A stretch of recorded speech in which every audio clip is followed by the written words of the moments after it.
9 की 9 खबर का। लेकिन खबरों का सफर शुरू करने से पहले 4 बड़ी खबरों को आज जान लेते हैं, जिस पर आज सबकी नजर रहने वाली है।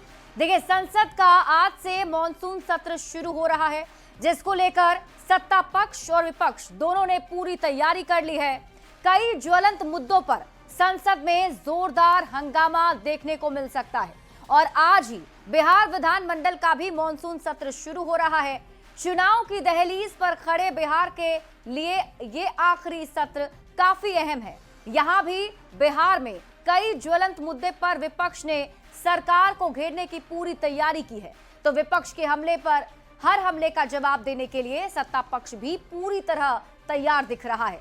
तीसरी बड़ी खबर जिस पर पूरे देश की नजर है, वो है पटना में 5 दिन पहले हुए चंदन मिश्रा हत्याकांड से जुड़ी हुई। हत्याकांड के मुख्य आरोपी और शार्प शूटर तौसीफ और बादशाह को बंगाल में गिरफ्तार करने के बाद अब उसे सड़क मार्ग से पटना लाया जा रहा है। तौसीफ सहित कुल 4 आरोपी को बिहार लाया जा रहा है और आज सावन की दूसरी सोमवारी भी है, तो ऐसे में सभी मंदिरों में आस्था का सैलाब उमड़ पड़ा है। शिव मंदिरों में सुबह से ही जलाभिषेक के लिए लोगों की लंबी कतार लगी है। और शुरुआत करेंगे सबसे पहले बड़ी खबर के साथ। पारस अस्पताल में चंदन मिश्रा हत्याकांड से जुड़ी बड़ी खबर आपको बताते हैं। शार्प शूटर तौसीफ को पटना लाया जा रहा है। बंगाल से पटना लेकर आ रही है पुलिस की टीम। गया के डोभी गाड़ी पहुंच चुकी है। सड़क के रास्ते पटना लाया जा रहा है। आपको बता दें कि 3 गाड़ियों के साथ इन सभी अपराधियों को पकड़कर पुलिस लेकर आ रही है और ये तस्वीरें आपकी टीवी स्क्रीन पर लाइव दिखा रहे हैं। सुपर एक्सक्लूसिव तस्वीर आप न्यूज़ 18 बिहार झारखंड पर सबसे पहले देख रहे हैं। ये जो गाड़ी आपको नजर आ रही है, ये वो गाड़ी है जिसमें जो शार्प शूटर तौसीफ है उसे बंगाल से पकड़कर पटना लाया जा रहा है। 4 अपराधियों की गिरफ्तारी की पुष्टि अब तक पुलिस की टीम ने की है। 140 की स्पीड में गाड़ियां आगे बढ़ रही हैं। 4 आरोपी को पटना लाया जा रहा है, जिसमें मुख्य आरोपी है तौसीफ और बादशाह। 17 जुलाई को वारदात को अंजाम दिया गया था। 17 जुलाई को पटना में पारस हॉस्पिटल के अंदर शूटर्स ने चंदन मिश्रा की हत्या की थी। न्यूज़ 18 संवाददाता संजय कुमार अधिक जानकारी के साथ जुड़ गए। संजय, हम लगातार लाइव तस्वीरें दर्शकों को दिखा भी रहे हैं और ये बता भी रहे हैं कि 4 अपराधियों को पकड़कर पटना लाया जा रहा है। क्या लगता है और कितना वक्त लगने वाला है? डोभी पहुंच गई है पुलिस टीम और थोड़ी देर में गया शहर में प्रवेश करेगी और गया से बमुश्किल 1.5 घंटे का रास्ता मान लीजिए, तो 1.5 घंटे पौने 2 घंटे के करीब पुलिस टीम जो है वो पटना पहुंच जाएगी। और जैसा कि आपने बताया, आधिकारिक तौर पर 4 ही लोगों की गिरफ्तारी की पुष्टि की गई है। इसमें जो मेन शूटर है जो तौसीफ उर्फ बादशाह, उसके अलावा उसका मौसेरा भाई निशु खान, जिसके घर पर जो गैंगस्टर है चंदन मिश्रा, उसकी हत्या की साजिश रची गई थी। और इन दोनों के अलावा इनके जो सहयोगी हैं हर्ष और भीम, इन दोनों को भी गिरफ्तार किया गया है कोलकाता में। और हर्ष भीम जो है वो पटना के दीघा इलाके के रहने वाले हैं। आमस जब ये टीम पहुंची थी तो आमस में गाड़ियों के जो ड्राइवर थे वो चेंज किए गए और लगातार स्पीड के साथ, जैसा कि आपने बताया भी, 140 की स्पीड के साथ वो लगातार गाड़ियां जो हैं, 3 गाड़ियां हैं इस काफिले में, जो पुलिस टीम है वो आगे बढ़ रही है। पटना में भी एक पुलिस टीम तैयार करके रखी गई है। जैसे ये अपराधी पटना पहुंचेंगे, इनका मेडिकल चेकअप कराया जाएगा, कोर्ट में भी इनको ले जाया जाएगा। उसके बाद इनसे पूछताछ भी की जाएगी और कोशिश इस बात की है कि पुलिस रिमांड जो है वो लिया जाए। चूंकि पटना एसएसपी का ये आधिकारिक तौर पे बयान आया था कि अभी इनसे पटना पुलिस ने विस्तार से पूछताछ नहीं की है, तो ऐसे में मर्डर का मोटिव क्या था, क्यों, किसने कितनी की सुपारी दी, तमाम जो ऐसे सवाल है उन सवालों को पटना पुलिस ढूंढेगी और आधिकारिक तौर पे बयान दिया जाएगा। तो निश्चित तौर पर अब थोड़ी देर के बाद ये पटना पहुंच जाएंगे, बमुश्किल 1.5 से पौने 2 घंटे में। उसके बाद आगे की कार्रवाई की जाएगी। शिप्रा। बिल्कुल संजय, और दर्शकों को एक बार फिर से बता दें, चंदन मिश्रा हत्याकांड जिसको लेकर चर्चा खूब हो रही थी और सरकार पर कई सवाल उठ रहे थे, जिसके बाद पुलिस प्रशासन की टीम काफी एक्टिव तौर पर काम कर रही थी और देखिए 4 अपराधियों को पकड़कर अभी पुलिस की टीम जो है वो पटना ला रही है। जैसा कि सहयोगी संजय बता रहे हैं कि लगभग 1 से 2 घंटे के अंदर ये पहुंच जाएंगे। लेकिन संजय, जरा ये भी बताइए कि अभी तक जो तौसीफ जिसकी बात हम लगातार कर रहे हैं, जो इसमें मुख्य आरोपी भी बताया जा रहा है, उससे भी पूछताछ होगी, लेकिन किन किन सवालों का सामना इन सभी अपराधियों को आज करना पड़ सकता है? देखिए, निश्चित तौर पर कई ऐसे सवाल हैं जिसका जवाब पटना पुलिस जो है वो जानना चाहेगी। मेन शूटर हो या फिर जो कॉन्स्पिरेसी रचने वाला, सहयोग करने वाला निशु खान है, जो उसका कजन है, मौसेरा भाई है निशु खान, और पटना के समनपुरा इलाके में निशु खान के घर पर ही हत्या की साजिश रची गई थी। ये पटना एसएसपी ने इस बात की जानकारी दी है।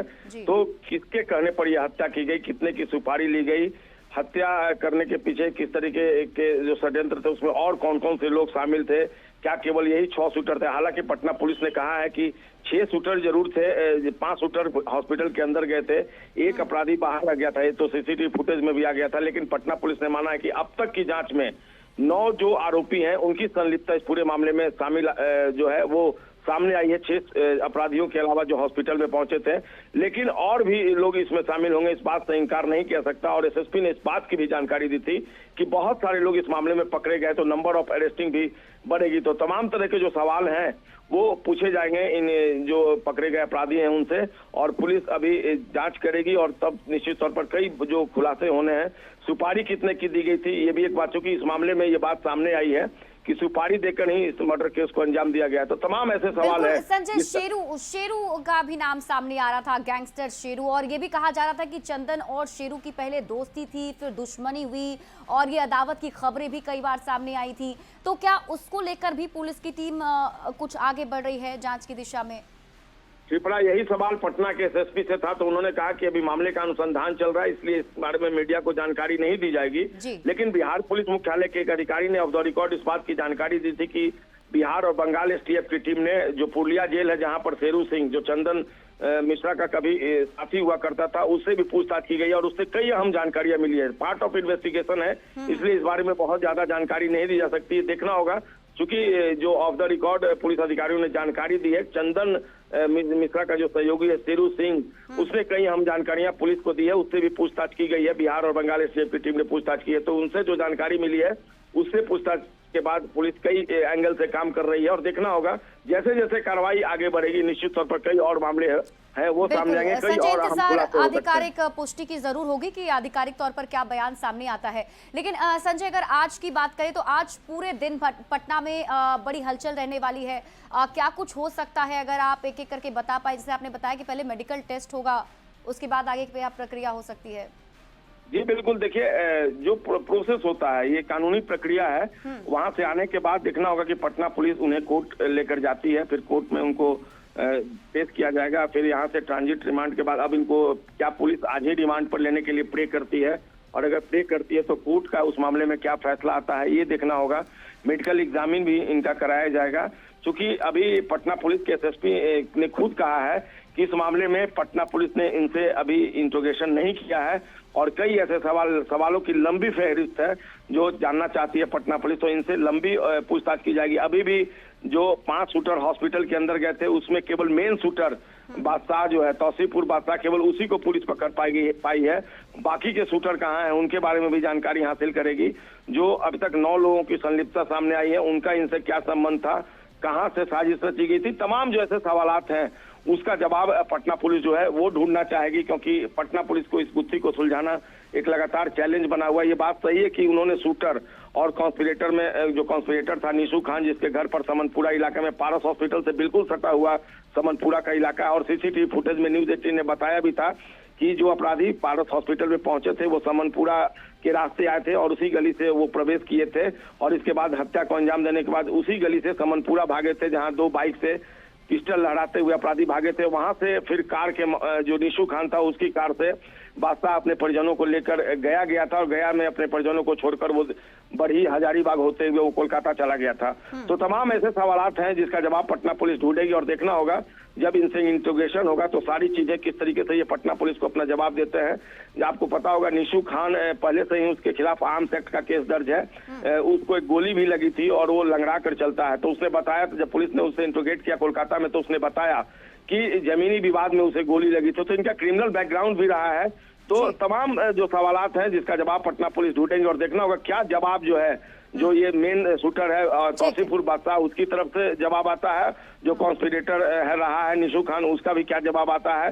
उसके बाद बाकी के आरोपी कहाँ छिपे हुए हैं, जो शूटर है वो कहाँ छिपे हुए हैं, तमाम ऐसे सवाल हैं जिसका जवाब जो है पटना पुलिस ढूंढेगी। और आज दिन भर ये क्रम चलेगा और आगे जैसे जैसे आपको जानकारी मिलेगी अपडेट किया जाएगा इस पूरे मामले में। ठीक है संजय, आप इस खबर पर नजर बनाकर रखिए। शुक्रिया इस अपडेट के लिए। और दर्शकों को बता दें कि न्यूज़ 18 बिहार झारखंड पर आज दिन भर इससे जुड़ी अपडेट हम आपको देते रहेंगे, क्या कुछ होने वाला है, क्योंकि आज जब इंचार्ज शूटर जो अपराधी हैं उसे पकड़कर अब पटना पुलिस लेकर आ रही है पटना, तो कई हलचल जो है वो देखने को मिल सकते हैं। और ये लाइव तस्वीरें यहाँ पे टीवी स्क्रीन पर हम आपको दिखा रहे हैं। देखिए एक बार फिर से आपको बता दें, ये जो गाड़ियों का काफिला आप देख रहे हैं, ये 3 गाड़ी है और 3 गाड़ी पर ये 4 अपराधियों को पकड़कर पटना पुलिस जो है बंगाल से 4 अपराधियों को लेकर पटना आ रही है। इसमें सबसे खास बात यह है कि तौसीफ जो कि इसका मास्टरमाइंड है उसे गिरफ्तार किया गया है। 3 और अपराधी हैं। इसके साथ ही पुलिस की तरफ से यह भी जानकारी दी गई है कि 9 लोग कम से कम हैं जिनके बारे में जानकारी मिली है, जिसमें शामिल थे। हालांकि आज जब पुलिस की टीम इन सभी अपराधियों को लेकर पटना पहुंचती है तो उसके बाद रिमांड पर लेने की प्रक्रिया होगी और आगे देखना होगा पूछताछ के बाद क्या कुछ बड़ा खुलासा होता है।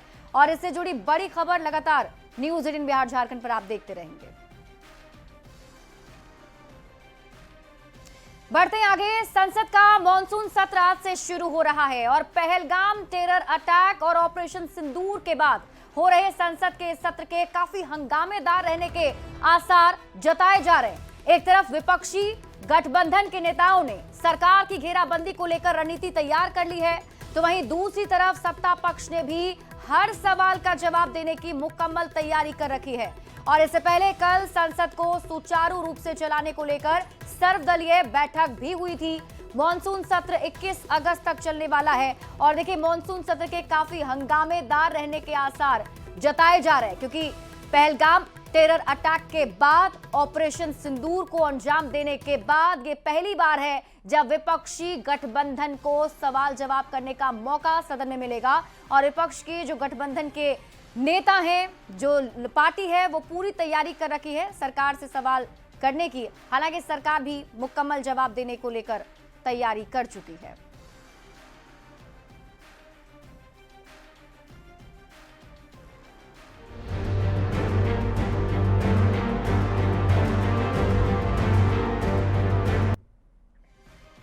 वहीं देखिए आज से बिहार विधानमंडल का मॉनसून सत्र भी शुरू हो रहा है और आज सत्र के पहले दिन अनुपूरक बजट पेश किया जाएगा। इसके अलावा राज्यपाल द्वारा स्वीकृत अध्यादेशों की कॉपी भी सदन के पटल पर रखी जाएगी।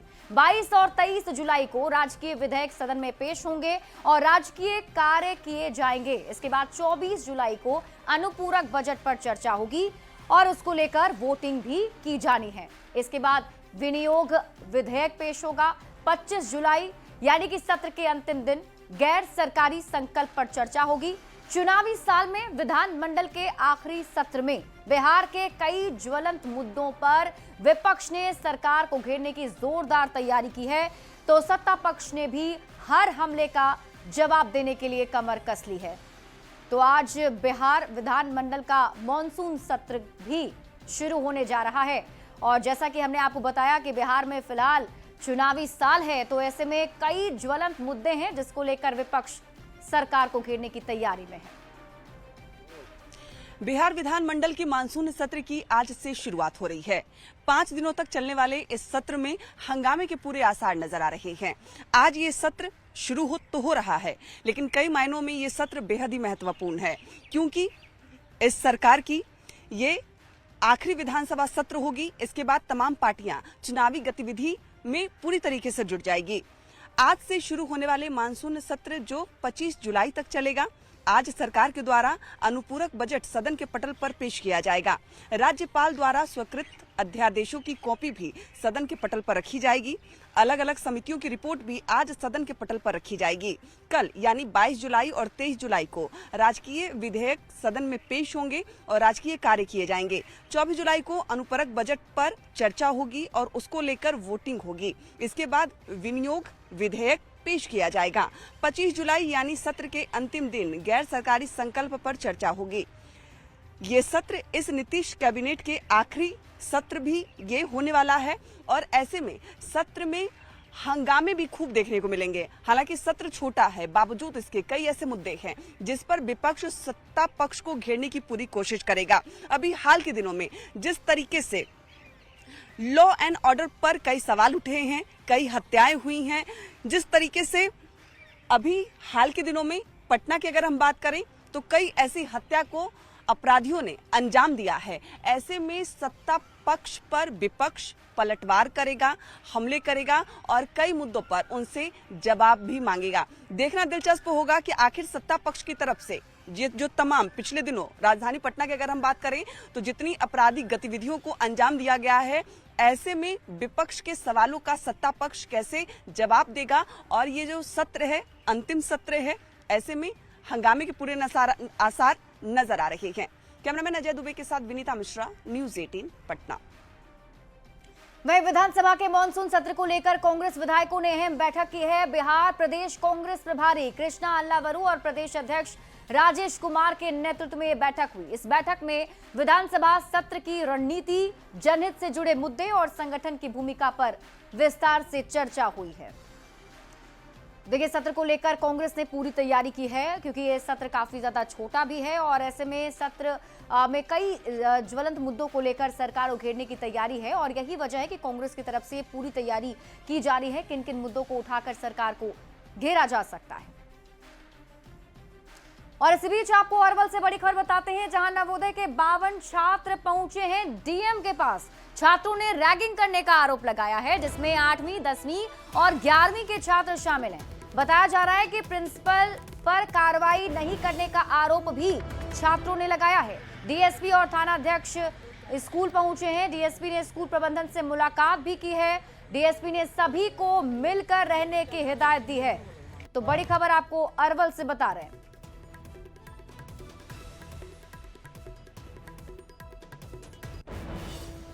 और हम लोग के साथ 10th, 11th, 12th के बच्चा सब रैगिंग करता है और प्रिंसिपल हमारे साथ कुछ नहीं करता। ये मिला के हम लोग 3 बार, जबकि थाना में भी कंप्लेन 112 नंबर पे कॉल किए थे, अभी तक हमारे साथ कुछ नहीं हुआ है। और प्रिंसिपल के सामने हम लोग को मारा जाता है और रैगिंग किया जाता है। और देखिए, हर हर महादेव, बोल बम और ओम नमः शिवाय के नारे से आज देवघर नगरी गूंजमान है। आज सावन की दूसरी सोमवारी है और एकादशी तिथि भी है, तो आज के दिन भगवान शिव पर जल चढ़ाने का विशेष महत्व है। बाबा नगरी देवघर में आज श्रद्धालुओं का सैलाब उमड़ पड़ा है। सुबह 3 बजे से मंदिर में भगवान शिव की विशेष पूजा हुई। उसके बाद सुबह 4:05 पर मंदिर का पट श्रद्धालुओं के लिए खोल दिया गया। सुबह से ही श्रद्धालु कतार में लगकर अपनी बारी का इंतजार कर रहे हैं।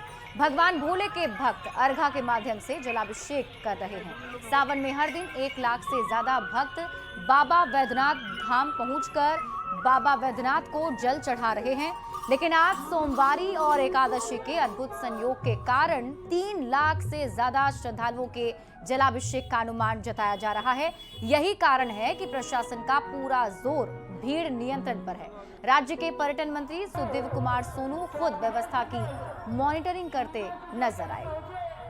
और ये 10 तस्वीरें आपके टीवी स्क्रीन पर अलग अलग जिलों की दिखा रहे हैं। पटना, मुजफ्फरपुर, आरा, शिवहर, बक्सर, मधेपुरा, सासाराम, छपरा, पूर्णिया और भागलपुर की तस्वीर देख रहे हैं। भले ये 10 अलग अलग जगहों की तस्वीर है, लेकिन आस्था एक समान और भगवान शिव की को लेकर पूजा अर्चना करने के साथ भगवान शिव के भक्ति में सभी लोग डूबे नजर आ रहे हैं।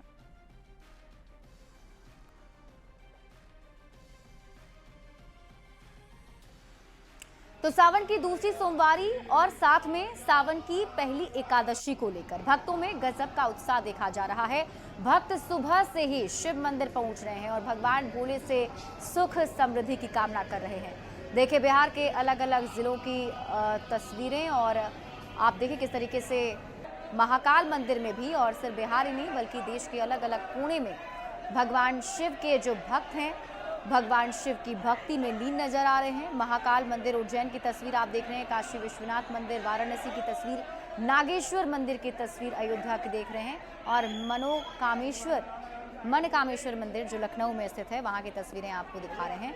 देखिए किस तरीके से भगवान शिव की पूजा अर्चना की जा रही है। प्राचीन शिव मंदिर दिल्ली में भी भक्तों का सैलाब उमड़ पड़ा और बाबा वैद्यनाथ धाम देवघर में तो लोग पैदल यात्रा कर भगवान शिव को जलार्पण करने के लिए पहुंच रहे हैं। बढ़ते हैं आगे। पटना के ज्ञान भवन में कायस्थ महापंचायत का आयोजन किया गया है। महापंचायत में देश विदेश और भारत के कई राज्यों से कायस्थ समाज के अति विशिष्ट लोग मौजूद रहे। महापंचायत में कई प्रस्ताव भी पास किए गए हैं। महापंचायत में विभिन्न दलों के नेता, कायस्थ समाज के लोग भी पहुंचे। कई कायस्थ समाज के अति विशिष्ट को सम्मानित भी किया गया। 5000 वर्षों के सभ्यता और संस्कृति का जो इतिहास है, कायस्थों ने हर कालखंड में अभूतपूर्व योगदान दिया है। चाहे हमारे राजनेता हो, प्रशासक हो, हमारे क्रांतिकारी हो, हमारे लोक विधाओं में पारंगत मनीषियों का योगदान, सम्राटों का योगदान, अब जो कुशल प्रशासकों ने जिस तरीके का प्रशासन दिया इस देश को, आज कहीं ना कहीं जो उनका वैभवशाली अतीत है, आज संकट के दौर से हम गुजर रही है, संक्रमण का दौर है। और इसी बीच रुक कर लेते हैं बड़ी खबर की ओर। पटना हाई कोर्ट को मिले हैं नए मुख्य न्यायाधीश। बड़ी खबर आपको बता रहे हैं, विपुल एम पंचोली आज पद और गोपनीयता की शपथ लेंगे। न्यायमूर्ति विपुल एम पंचोली सोमवार को पटना हाई कोर्ट के 45वें मुख्य न्यायाधीश के रूप में शपथ लेंगे। राज्यपाल आरिफ मोहम्मद खान उन्हें शपथ दिलाएंगे।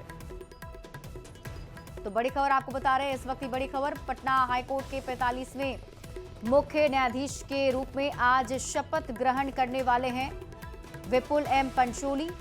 आपको बता दें कि आज बिहार के राज्यपाल आरिफ मोहम्मद खान उन्हें पद और गोपनीयता की शपथ दिलाएंगे।